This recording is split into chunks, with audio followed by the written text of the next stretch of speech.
Hey everybody, watch this review here with a look at the Iron Man Mark 1 from the movie series, the Iron Man 2 line.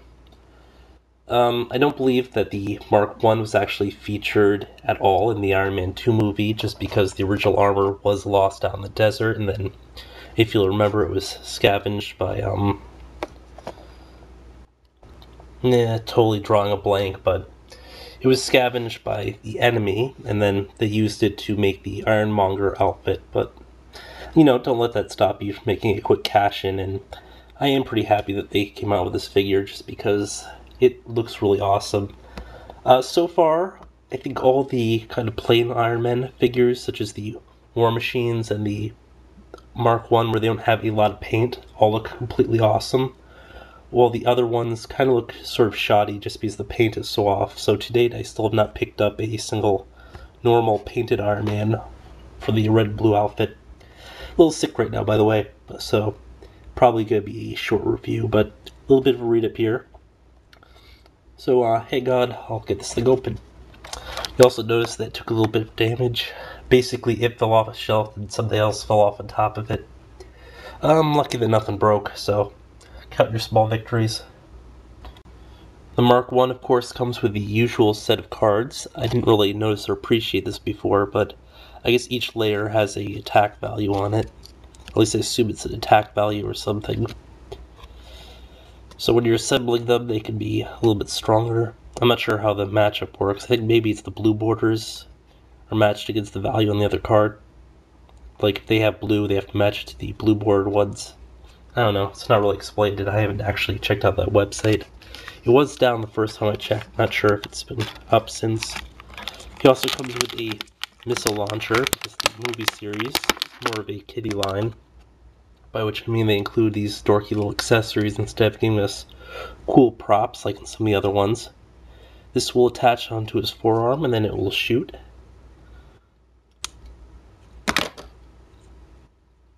The range on that's better than on other stuff. And then we also have the generic stand with one peg hole.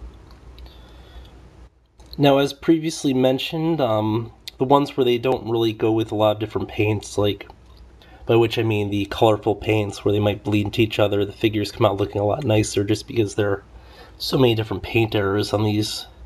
Also, one of the other things I noticed on some of them, like the classic Iron Man, the 26, like some of the arms are like kind of fused at different places. Like you'll see the elbow joint going over here, then the forearms facing here, or it's facing over here. Completely weird, but just due to the production process, I don't think any two figures you'll find for any of these will probably be exactly the same, because there's going to be a tremendous amount of paint variation.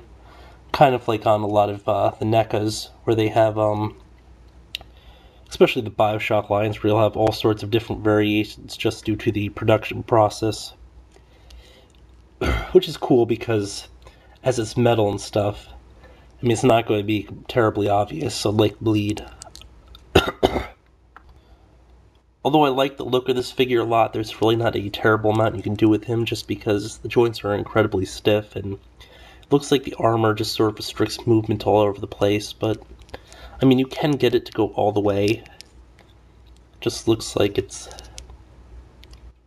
not a really good pose or anything.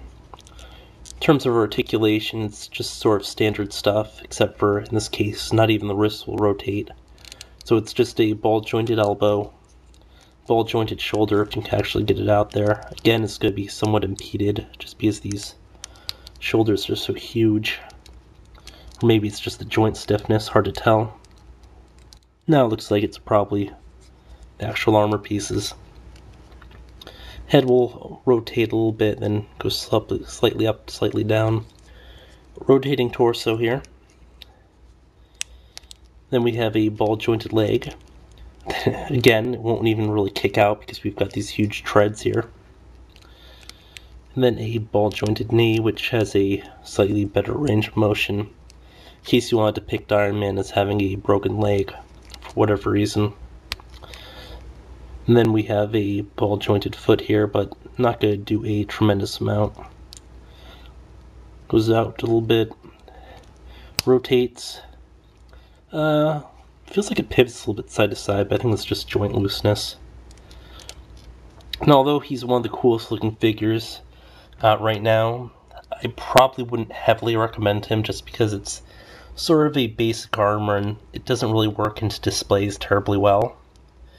But I mean, if you are a fan of the armor or if you just like the look of it, it's still probably a pretty solid buy.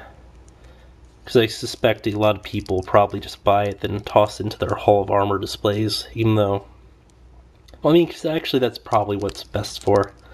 Just standing there and not doing much. Again, just a cool amount of detail here. It really captures the whole slapped together look of the original Mark 1 in the movie, Iron Man 1 that is. I can't really think of any complaints about this, just other than minor articulation things here and there, and this lame-ass accessory. It would have been a lot cooler if they gave us a flamethrower part for the arm, or I can't remember what the other weapons he had. I thought he might have had a gun or something, but, until next time, folks.